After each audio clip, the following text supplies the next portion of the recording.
Bonjour monde entier, bonjour tout le monde. Je suis très ravie de vous retrouver encore si nombreux connectés chez www.cleboa.com. Comme vous le savez très bien, je ne peux pas passer comme ça sans pourtant dire merci à celui qu'on appelle de la nation Moukil Moumba, Dodo Vicente, à Rigen Mata, à Colonel Bonabona Bundes, à Herman Emporio, Pichumongaya. Des gros bisous à vous. Lélo, invité l'anglaise à Bongo Papa Djanana, Tokomeka Koso Lanae, Ko Yeba, Ameka Ko Sabiso, peut-être Biloko Boyebité. Comme je vous dis toujours, Cleboa est là pour vous informer, pour vous emmener à la découverte, pour vous apporter la gaieté, la bonne humeur, tout ce que vous voulez bien. Et puis là, on passe directement à dire bonjour à notre invité. Comme ça, on va Kosolanae, Tokomeka Solanae, Koyeba, Makambu Susu, Oyo Boyebité. Bonjour papa. Bonjour Yvette, ma fille. Oui, nous sommes très ravis d'être là près de vous aujourd'hui. Bon papa, Nangana Yeba, impression na yozandengeni na obsèque utso kaya Papa Wemba.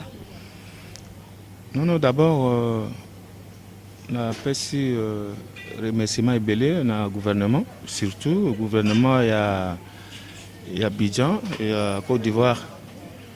Quand on a na France, nazala kuna na Paris, nazala qui en direct, ndenge ba honorer grand homme icône mboka na biso, le roi de la rumba et puis le roi de la sap, Papa Wemba Lenkuru, qui est contaminé mboka na biso na continent na biso.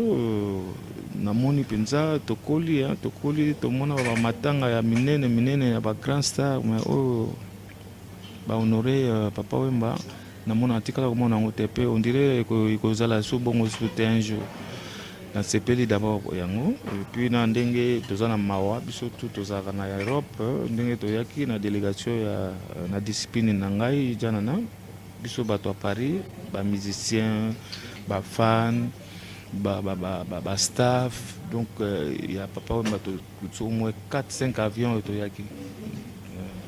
Merci beaucoup. Papa, s'il y a quelque chose à changer, si vous avez l'Oromoko Bongisa, la musique, na biso ya lelo ya Kinshasa, oko bongsani. Donc bongisa il faut d'abord biso toza libanda, toza na libanda, toza na mboka te. Tozo landa ndenge musique na biso ezokufa. Ndenge tozo kanate biso na biso. Donc musique eza bolingo, musique eza amour, il faut to linganaka, toujours sala eloko moko pona ko sepelisa monde entier. Mais oya biso ya ba congolais ya RDC, ndenge nazo mona comme penza division totale. Et comme na ba haine to comme na ndenge penza to tia na ba mbeli. On est sur mes équipes pour n'engager dans le monde penza photo yokana liwa ya Papa Wemba et apprendre beaucoup de choses. De l'air yango yango to senga na ba bolimbisi to senga to za bato to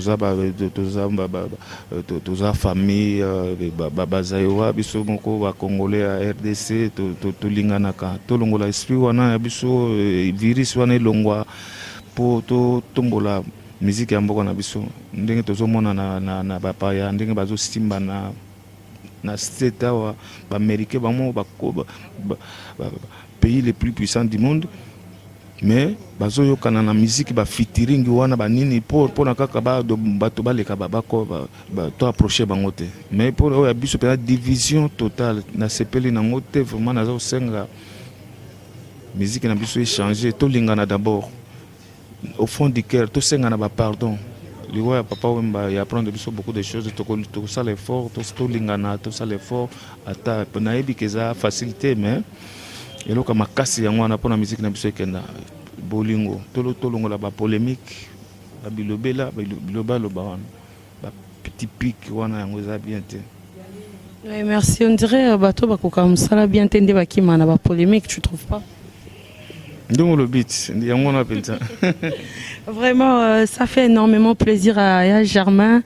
Yaya Germain comme Yaya Germain Gobila. Je crois que ça fait vraiment énormément plaisir à Yaya Germain et à Ruby Emma. Ok papa, évoluons. Papa, ponayo, vive et survivre to et kufa. Bon, question ngo yango na papa ba uti ko kunde kala te wa question ngo komi ko kozongela nga ba monde entier bazo tuna nga na mais non, c'est parce que tout le monde il y a Franco, Lelo Franco Zate, OK Jazz Zate, tout le monde m'a dit Lelo on a écouté ce orchestre Nekenda puis même chez le chrétien, allez mon lot on a zo mon sous école d'adoration te, Marie Missa mon azo e baté ba kewa puis Pepe Kale pour tout na habité, Dieu na bandé comme meka na zo mon souté, hein, disons la vérité quand même parce que dans mon ah papa mba kei na habité ce bas va vivre va pesa ngo relié comme à la case de vivre dans notre comprendre. Ouais. Ma fille Yvette, papa Wemba, il m'a vivre la musique. On a koufi vivre la musique et kundamina nécropole. Combo et koufité, combo ya vivre la musique, etikala éternellement libella. Donc la papa Wemba zate, papa Wemba za génération en génération. Ce que na ebisio, papa Wemba Bisoto Bandi vive la musique dans les années 60, 77, 80, les années 80. To Bandi Bisona Bipoli na Fulu, Espera na Chakara, Jado le Cambodgien, Janana, Dindo Yogo, Kester et Menea. On a première série. Surtout Bito Kitamuket, Zuba Redi, Bastino. Bazé lijo ko bazé belé surtout bito kitali susu nazomona ba petit ba bendo ba bazé mo belé wana surtout bito kitali susu to mona ba fiti ba première classe ba ba ni suni ni ba mususu ba nyonyo bazé belé vraiment papa wemba génération nyo soti ayemba na ba petit fils na ye bon soko lobi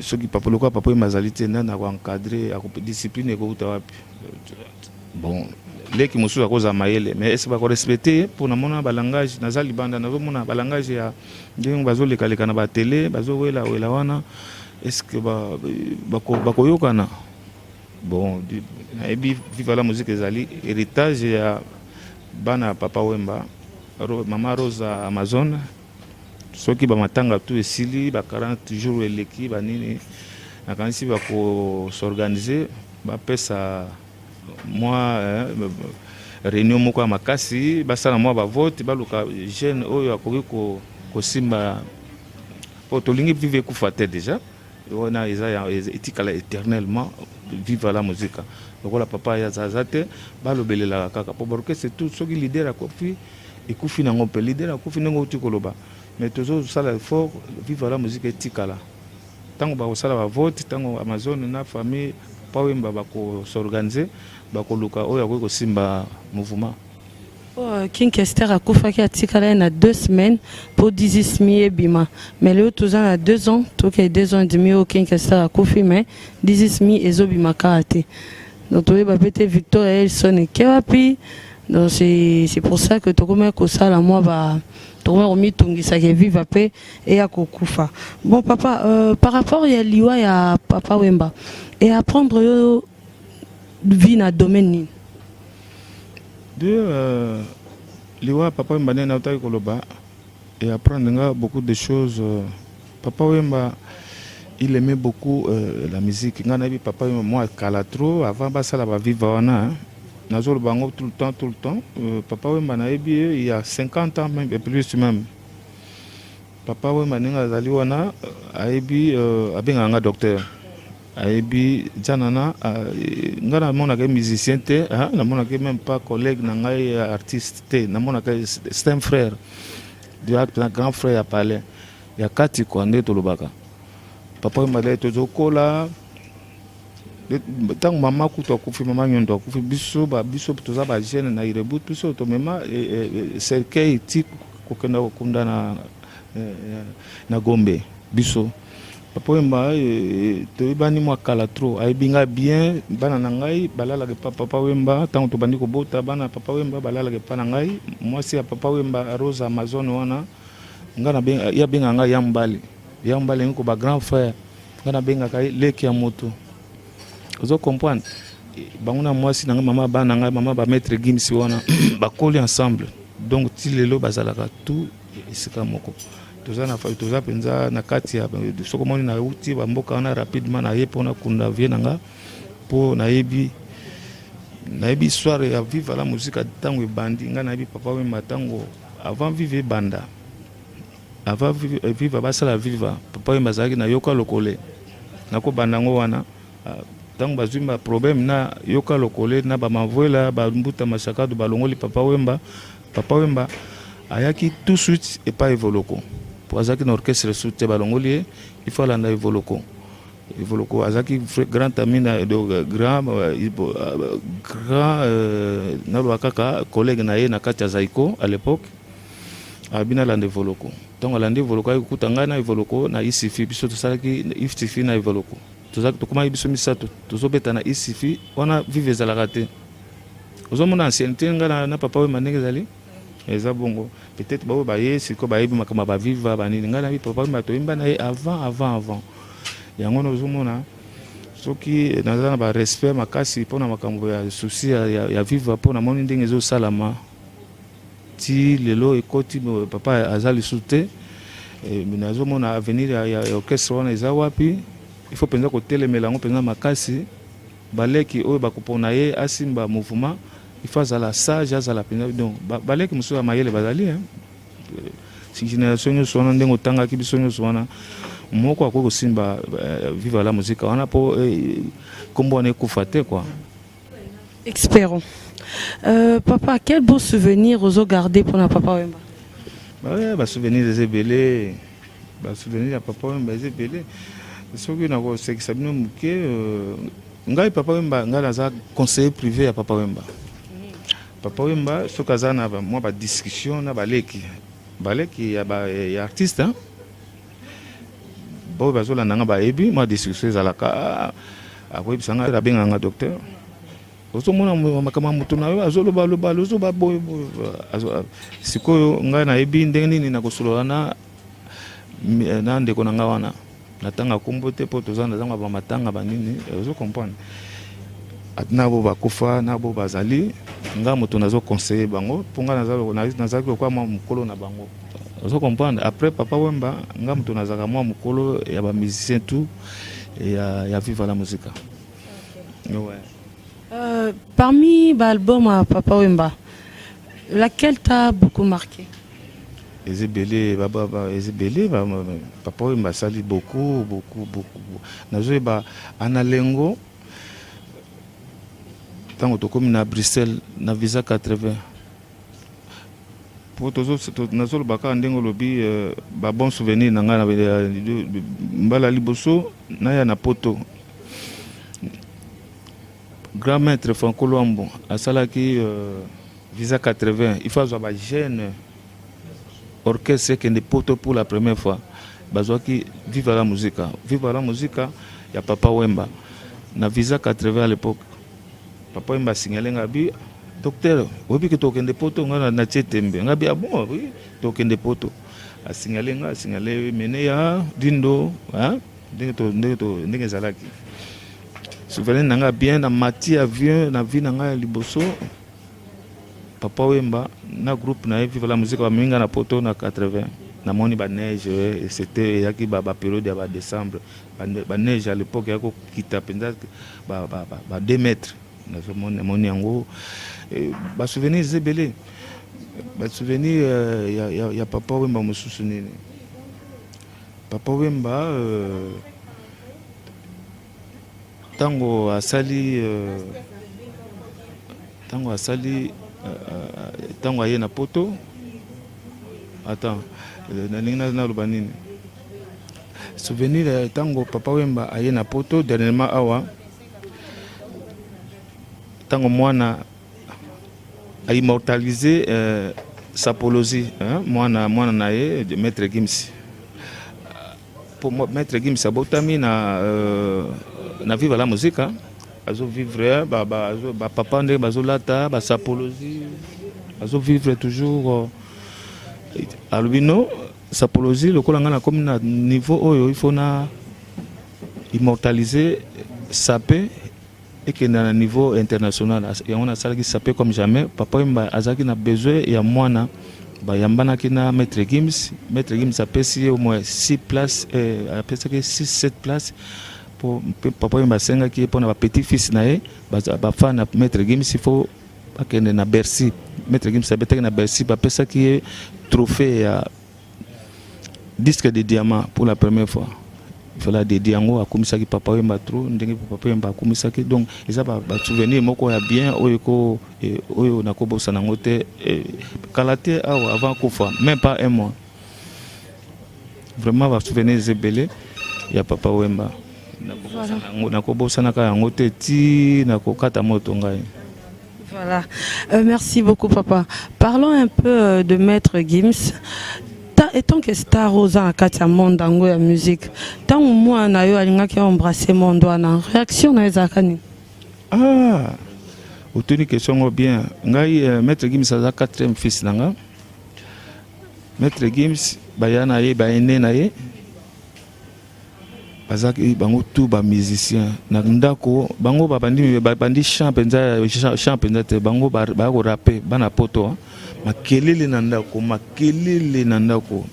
ngala me problème oyo kosuka ndeni na koti bango na classe ya musique na poto donc olingaki yango mais mwana na poto sota mwana lingelo kona ya linga beta futu alinga beta bal na ye alinga ayemba opesa ndeni awa peut-être na Afrique okopesa ordre na yo mwana ifaza assit sa classe médecin akoma boy mais kuna na poto za sokongo te kuna poto eloko mwana lingi atelemeli yango alo soutenir ye ozo comprendre biso to za bongo en plus eza nango dans le sang ngai grand-père nanga musicien maman nanga musicien biso to famille ya musique peut-être ba petit fils nanga pe ba ozaba musicien pour bana nanga tout bazo sala ngaki na yebisa public ke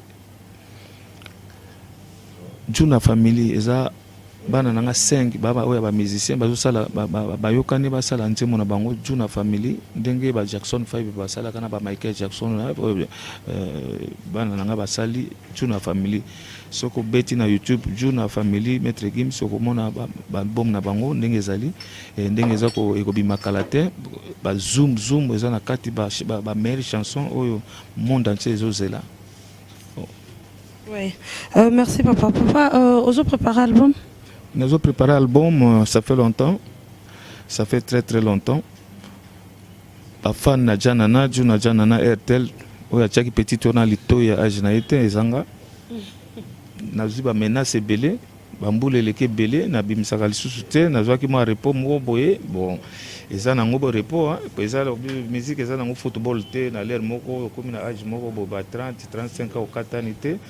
Musique eza nango donc musique eza nango non stop hein ti na ba 90 tozo mona ba vewendo ba papa wendo ba utu kokufa ba charge Aznavour na poto kuna ba komi na ba 90 bazaka na musique ba journal idée musique eza nango non stop siko na zongi na scène na oki ma menace na bino na oki ba kolela na bino nga muto na juna jana na ba aussi bo mesana na ba mélodie ya kitoko na bimisela ka bino depuis ba vivre la musique ba shock star ba langa star mbalo yo penza muto ko buka na liso mwana tie poids alobi papa il faut tout ça la Dieu tout ça la mwana maître Gims alinga sa histoire na ye azoyemba na pato yemina mwana titre yango ezali père et fils.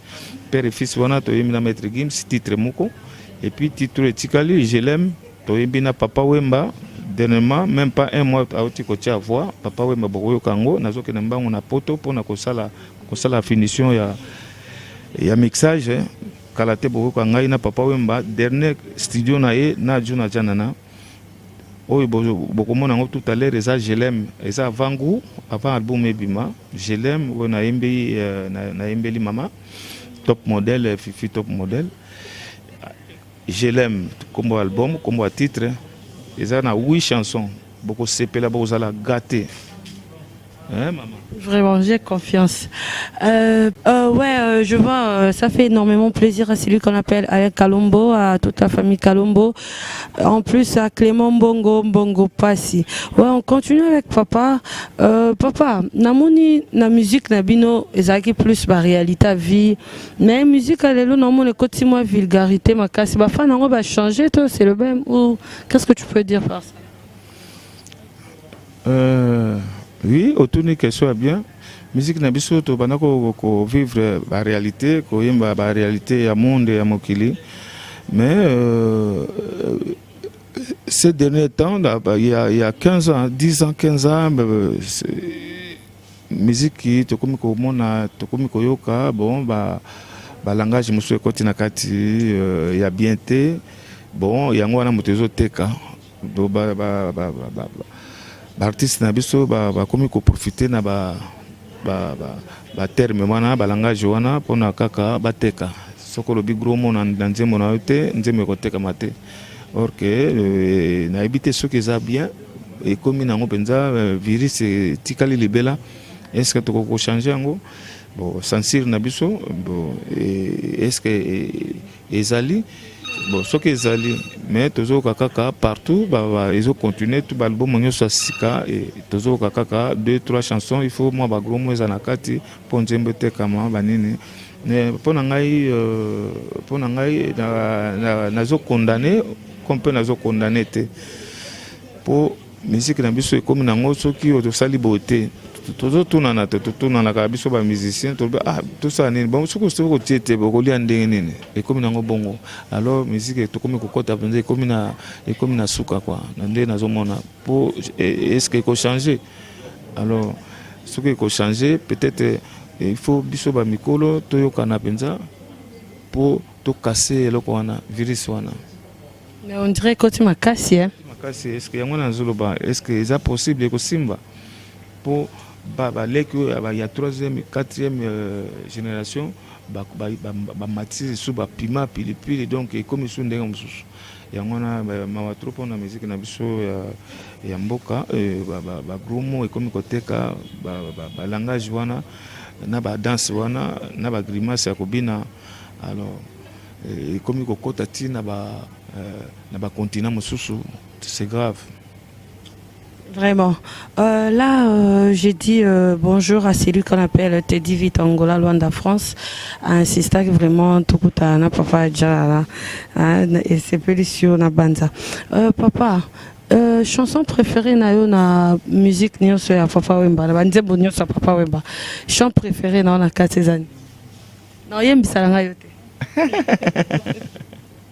Des chansons penza Papa Wemba à part maman ndenge komisa ba mama na moni yango battre record pour yazaki orphelin tout tango azoyemba mama na abani ko mama lelote ayembi mama tango azaki na Zaiko mama tango akufi à l'époque ayiko immortalisé encore pour la deuxième fois na oyo ya ba mama tango bino botami kite tango Zaiko awemba yo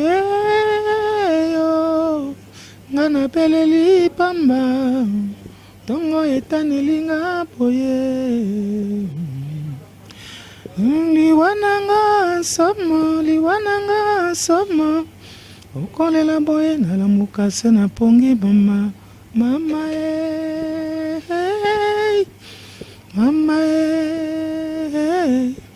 obomelinga Adamu nakomi mwana mawa natikalise na Eva akolisinga lelo oyo olekisi ye mawa ye Papa Wemba Bomoni papa voici te vozaka teno la voix d'argent mutete mopatas donc batutu bazozela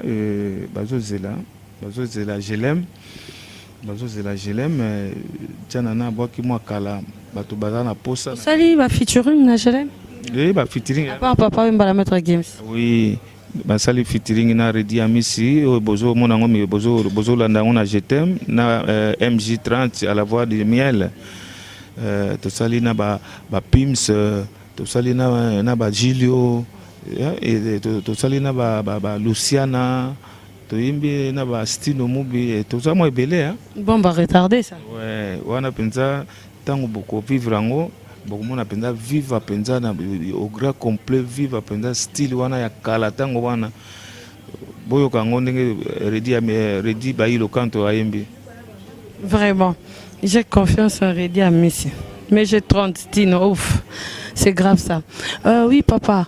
Vous avez un mot à dire na famille biologique à Papa Wemba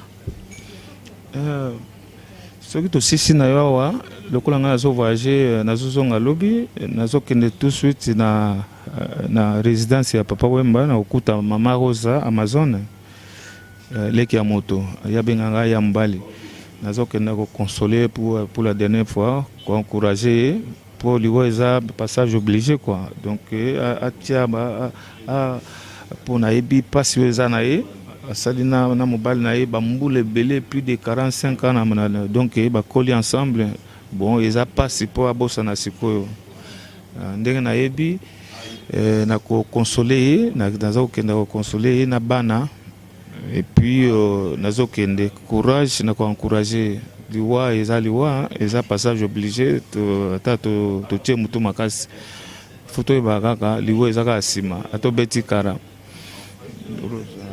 Vraiment. Papa, question à Soukeza, Soki que Tobi Keza Bongote main, j'ai dit Soki que Papa Wemba la mukata 2 minutes, Basengio Oyebise quelque chose, Oyebise ni. Papa Wemba Soki Babi la moussie Babi na papa Jana na Yebise lo moko ekotika scandale peut-être les deux na foyer na eto na vie privée na e Oyebise ni. Oui, ça y est beaucoup. Lokolo la muki ata 48 heures wana eba ke monde entier baleli yo balingi yo badore yo esalamate alors lokolo kei biso pe tozoya po eza passage obligé ata tolobi tokoya te mais tokoya kaka tokokutana et puis opesa bana na yo oyo tiki bango viva la musique ekufa te viva la musique donc moto wana yo moko waki kofula ngenge lokolo za ba côté on ozofula toujours ozofula ba petit na yo ba pona kombo et viva la musique etikala éternellement. Oui, merci papa. Merci beaucoup. Là, je dis merci à celui qu'on appelle le pasteur Padoum Petit. De gros bisous à vous. De gros bisous à l'agence de Dovicente, Henri Tossé. Des gros bisous à tout le monde. Freddy, Akimbe, Lungaba Chéri, Pichou Mongaya. Des gros bisous à toi de la nation Mokil Mumba. Vraiment, merci pour tout ce que tu es en train de faire pour moi. À Mami Kalombo, Bibiche Kalombo. Je vous aime beaucoup. Vous êtes tellement... papa, quelques dédicaces? Non, na pesaka dédicace remerciement na d'abord na leki oya ko zonga na aéroport Werason na sepelaki na acte salaki ayebi ke vieju na zoya atindeli ngai délégation ba ko yamba ngai na aéroport atindi de jeep. Alors, na pesi ba remerciement ebele pour les rois de la forêt. Na pesi remerciement mingi na Jean-Paul Azawana, Jean-Paul Ekombolo. Tozali pe na Willy Bombito. Yimo kwaza pembeni awa. Germain Ngobila to uti na yeba koteleti to okunda vie na biso. Ayaki azana staff mobimba wana. To bosanité crèche Douma yemoto ako produire je l'aime to bosanité mama oyangai mama bana Fifi top modèle mama à 4 têtes alinga balo bana bongo Alain Alino yemoto azo laksangai abi papa yo oya na kisasa mwakala na kolakisho ba kwenyoso aya kalombo kobungisa papa te bomba za bomo abungisi te yepenza pecha kati azo bisanga bibi awa ezali ngabi nazo tuna ye azo expliquer nga tout kisasa ndenge ezali eza plaisir trop na sepeli mingi na yo na sepeli mingi merci Yvette Kalombo vraiment na sepeli ya trop na bandaki kobanga na bi ale mususu mwana kotuna nga ba polémique banini biso tokumba papa en tout cas et passé bien na sepeli makasi et qui fait famille papa to zawa na liboso to zawa bato belé baza nsima wana tozo représenter la famille donc et ça dépend de l'éducation, ça dépend de maturité comme ça mais ils verront. Olobia Solo, merci ma fille. Merci beaucoup, papa. C'est à moi de vous remercier. Là, je dis merci beaucoup à Dodo Vicente, agence Dodo Vicente. Et je fais des gros bisous à Dodo Kalombo, Mamie Kalombo, Monica Kalombo, la Colombe. Je dis bonjour à Judith Ditoutou, à Flora, à tout le monde. Je fais de gros bisous à tous ceux-là qui m'aiment beaucoup, à tous ceux qui m'aiment beaucoup, à toutes mes fans. Moi je vous aime beaucoup, je vous aime énormément. Herman Emporio, de gros bisous à toi. Pichou Mangaya, de gros bisous à toi. Papi Guéné, de la nation Mokil Mumba, c'est grâce à toi que je suis maintenant devant tout le monde. Et je fais de gros bisous à celui qu'on appelle Francis Mundabi, Papa Nafal Bob, Aristote Massamba, Papa la Marc Harris. Ouais, je fais de gros bisous à Zino Lukinu, de gros bisous à toi. Des gros bisous à Ruby Emma, de gros bisous à tout le monde. Je vous aime beaucoup et je vous retrouve à tout à l'heure, toujours sur www.cleboa.com. Bisous.